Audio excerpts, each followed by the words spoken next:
प्रधानमंत्री ने कहा, कानून व्यवस्था पर लोगों को भरोसा होना चाहिए।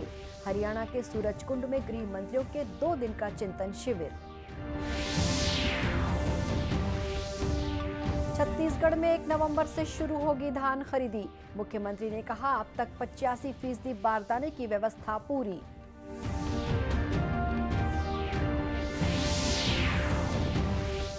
भारतीय इस्पात सेल प्राधिकरण के अध्यक्ष सोमा मंडल भिलाई इस्पात संयंत्र के दौरे पर, कर्मचारियों की समस्या दूर करने का आश्वासन।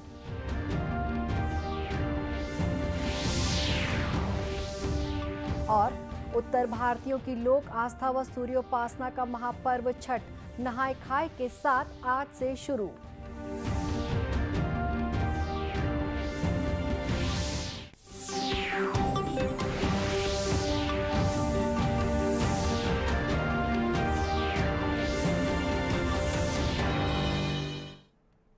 नमस्कार, आप देख रहे हैं दूरदर्शन समाचार। मैं हूं शुभ्रा भट्टाचार्य। अब समाचार विस्तार से। प्रधानमंत्री नरेंद्र मोदी ने कहा है कि पंचप्रण को सुशासन का पथ प्रदर्शक होना चाहिए। हरियाणा के सूरजकुंड में राज्यों के गृह मंत्रियों के 2 दिन के चिंतन शिविर को संबोधित करते हुए उन्होंने कहा कि अमृतकाल में भारत के विकास की परिकल्पना को साकार करने में पंचप्रण की भूमिका महत्वपूर्ण होगी।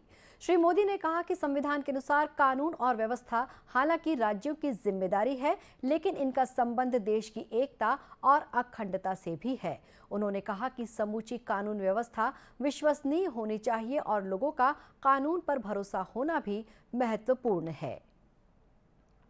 कानून और व्यवस्था राज्यों का दायित्व है, लेकिन ये देश की एकता अखंडता के साथ भी उतने ही जुड़े हुए हैं। सूरजकुंड में हो रहा गृह मंत्रियों का ये चिंतन शिविर कोऑपरेटिव फेडरलिज्म का भी एक उत्तम उदाहरण है। हर एक राज्य एक दूसरे से सीखे, एक दूसरे से प्रेरणा लें, देश की बेहतरी के लिए मिलजुल करके काम करें। ये संविधान की भी भावना है और देशवासियों के प्रति हमारा दायित्व भी है। साथियों, आजादी का अमृत काल हमारे सामने है। आने वाले 25 साल देश में एक अमृत पीढ़ी के निर्माण के हैं। ये अमृत पीढ़ी पंच प्राणों के संकल्पों को धारण करके निर्मित होगी। विकसित भारत का निर्माण, गुलामी की हर सोच से मुक्ति, विरासत पर गर्व, एकता और एकजुटता और सबसे प्रमुख बात नागरिक कर्तव्य, इन पंच प्राणों का महत्व आप सभी भली भांति जानते हैं, समझते हैं। प्रधानमंत्री ने कहा कि प्रत्येक राज्य को एक दूसरे से प्रेरणा लेनी चाहिए और देश को मजबूत करने के लिए सर्वोत्तम तरीके अपनाने चाहिए। छत्तीसगढ़ में समर्थन मूल्य पर 1 नवंबर से धान खरीदी शुरू होगी। मुख्य सचिव अमिताभ जैन ने वीडियो कॉन्फ्रेंसिंग के जरिए इसकी तैयारियों की समीक्षा की। वीडियो कॉन्फ्रेंसिंग में संभाग आयुक्त, कलेक्टर एवं विभिन्न विभागों के अधिकारी शामिल हुए। मुख्य सचिव ने धान खरीदी और कस्टम मिलिंग समितियों से धान परिवहन की व्यवस्था सहित इस खरीफ सीजन में धान खरीदी के संबंध में आने वाली शिकायतों के निराकरण के बारे में विस्तार से समीक्षा की। मुख्य सचिव ने अधिकारियों को धान खरीदी केंद्रों में किसानों की सुविधा के लिए सभी आवश्यक व्यवस्था मुहैया कराने के निर्देश दिए हैं। मुख्यमंत्री भूपेश बघेल ने कहा कि धान खरीदी के लिए राज्य सरकार की तैयारी लगभग पूरी हो चुकी है। अब तक 85% बारदानों की व्यवस्था की जा चुकी है। उन्होंने कहा कि पिछले बार की तरह इस बार भी धान खरीदी में ज्यादा तकलीफ नहीं होगी। 85% धान खरीदी की व्यवस्था हो गई है बारदाने की, और आने वाले समय में और बारदाना उपलब्ध होगी। जो जूट कमिश्नर है उससे लगातार हमारे अधिकारी बात कर रहे हैं, भारत सरकार के जूट कमिश्नर से। मैं समझता हूं कि इस साल पिछले वर्षों की तरह परेशानी नहीं होगी, क्योंकि पिछले समय तो जूट मिल ही बंद था, जूट कमिश्नर हमको उपलब्ध भी नहीं करा रहा था। तो इस समय वो स्थिति निर्मित नहीं होगी, ऐसा मैं मानता हूँ। उल्लेखनीय है कि राज्य सरकार ने इस साल लगभग 23 लाख पंजीकृत किसानों से 1 करोड़ टन से अधिक धान खरीदने का लक्ष्य रखा है। भिलाई इस्पात सेल प्राधिकरण यानी सेल की अध्यक्ष सोमा मंडल भिलाई इस्पात संयंत्र के दौरे पर हैं। इस दौरान उन्होंने प्लांट एरिया में blast furnace 7, sinter plant 3 OHB का अवलोकन किया। इसके साथ ही सेल अध्यक्ष ने जवाहरलाल नेहरू अस्पताल में oxygen plant, ICU, cath lab का निरीक्षण के साथ वार्ड मरीजों से बातचीत की। सेल अध्यक्ष ने BSP में श्रमिकों की समस्याओं का जल्द से जल्द निराकरण करने के अधिकारियों को निर्देश दिए। साथ ही उन्होंने दूरदर्शन समाचार को सेल द्वारा किए गए कार्यों और भविष्य की योजनाओं के बारे में जानकारी दी। उन्होंने बताया कि सेल गवर्नमेंट मार्केट प्लेस की स्थापना के बाद से जेम के माध्यम से 10,000 करोड़ रुपए के खरीद मूल्य को पार करने वाला पहला केंद्रीय सार्वजनिक क्षेत्र का उद्यम बन गया है।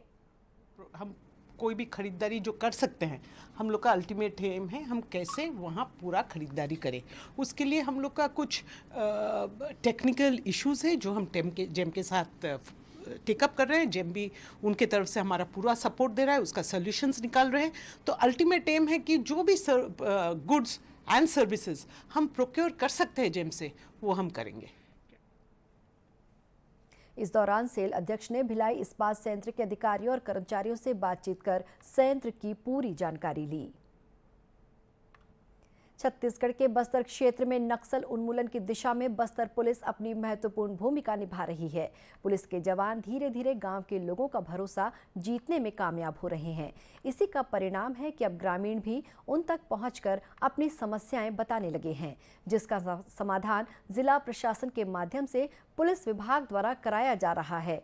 बस्तर रेंज के पुलिस महानिरीक्षक P. सुंदरराज ने बताया कि गांव के लोगों के बीच लगातार जाने से ग्रामीणों का मनोबल भी बढ़ रहा है। पुलिस द्वारा चलाए जा रहे अभियानों से गांव के युवा भी अब आसानी से उनके साथ घुल मिल रहे हैं। के अंतर्गत एक बदलता हुआ परिस्थिति हमको देखने मिल रहा है। जिन जिन इलाके में पहले अभियान के लिए जाने के लिए काफ़ी हमको विचार करना पड़ते, उन क्षेत्र में हमारा सुरक्षा कैंप 24/7 अभी संचालित है। हमारा प्रत्येक सुरक्षा कैंप अपना में एक विकास केंद्र के लिए एक IDC के रूप में, इंटीग्रेटेड डेवलपमेंट सेंटर के रूप में काम कर रहा है। इसके माध्यम से इलाका में जो मूलभूत सुविधा सब उपलब्ध कराया जा रहा है और काफ़ी इलाका में जो जनता का भी शासन और पुलिस बल की और प्रशासन के प्रति विश्वास बढ़ गए थे।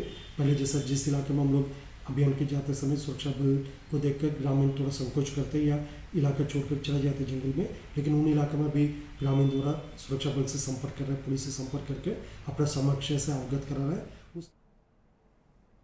उल्लेखनीय है कि राज्य शासन की जनहितैषी योजनाओं और नक्सल उन्मूलन के लिए चलाई जा रही योजनाओं से उस क्षेत्र में काम कर रही पुलिस को भी काफी मदद मिल रही है। स्वतंत्रता आंदोलन से जुड़ी घटनाओं पर आधारित सीरियल स्वराज का दूरदर्शन के राष्ट्रीय चैनल पर प्रसारण किया जा रहा है। दर्शक इसे DD नेशनल पर हर रविवार रात 9 बजे, मंगलवार दोपहर 1 बजे, गुरुवार दोपहर 1 बजे, शनिवार रात 9 बजे और रविवार सुबह 9 बजे देख सकते हैं। उत्तर भारतीयों की लोक आस्था व सूर्योपासना के महापर्व छठ की शुरुआत नहाय खाए के साथ आज से होगी। छठ सूर्य उपासना और छठी माता की उपासना का पर्व है। राजधानी रायपुर के हीरापुर छठ तालाब, व्यास तालाब, महादेव घाट और बोरिया तालाब में इस महापर्व के लिए तैयारियां पूरी कर ली गई हैं। उत्तर भारतीय समाज के अध्यक्ष चंद्रभूषण शर्मा ने बताया कि इस बार काशी से 11 ब्राह्मणों द्वारा सूर्य पूजा और गंगा आरती की जाएगी। गंगा जी की और सूर्य भगवान की भव्य आरती प्रातः और संध्या दोनों बेला में की जाएगी, जो कि 30 तारीख को संध्या और 31 तारीख को प्रातः में की जाएगी। रायपुर के बीरगांव, भनपुरी, उरला और हीरापुर में भोजपुरी व उत्तर भारतीय समाज के लोग काफी संख्या में रहते हैं। इसे देखते हुए छठ पूजा समिति के अलावा जिला प्रशासन के द्वारा भी साफ सफाई एवं सुरक्षा के इंतजाम किए जाते हैं। राजधानी रायपुर की तरह ही कोरबा में भी छठ महापर्व के लिए तैयारियां की गई हैं। कलेक्टर संजीव झा ने बताया कि 4 दिनों तक चलने वाले लोक आस्था के पर्व के लिए जिला प्रशासन ने पूरी तैयारी कर ली है। शांति समिति की बैठक कर ली गई है, छठ समिति के लोगों के साथ बैठक की गई है, जिला प्रशासन, पुलिस प्रशासन, नगर निगम और बाकी सभी लोगों के साथ छठ समिति और PSUs उनके साथ बातचीत कर ली गई है। सफाई व्यवस्था, बिजली व्यवस्था और डिजास्टर मैनेजमेंट के हिसाब से सारी व्यवस्था उसके लिए की गई है।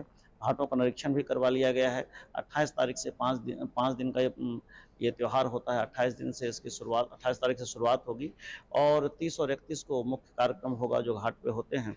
तो अभी अपने पास 2 दिन का और टाइम है, तो उसमें और जो तैयारी बची हुई है।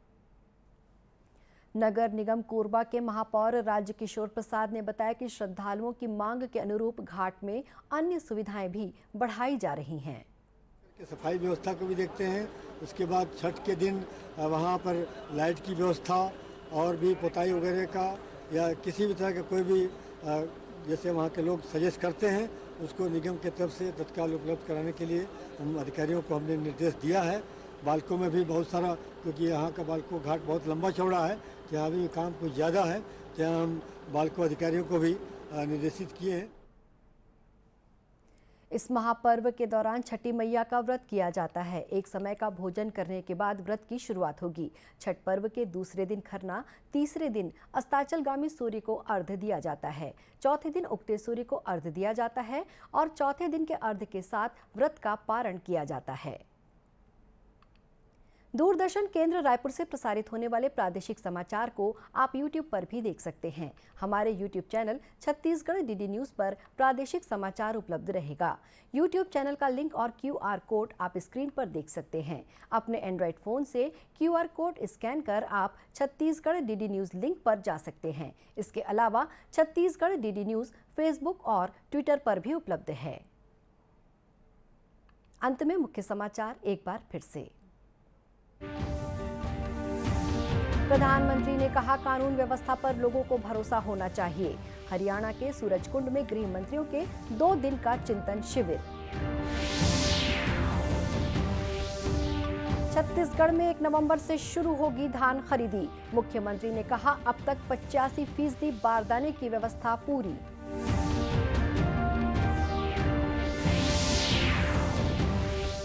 भारतीय इस्पात सेल प्राधिकरण के अध्यक्ष सोमा मंडल भिलाई इस्पात संयंत्र के दौरे पर, कर्मचारियों की समस्या दूर करने का आश्वासन।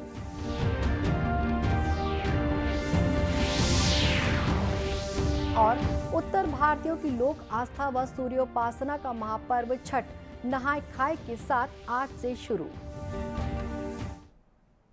इसी के साथ ये समाचार बुलेटिन समाप्त हुआ। नमस्कार।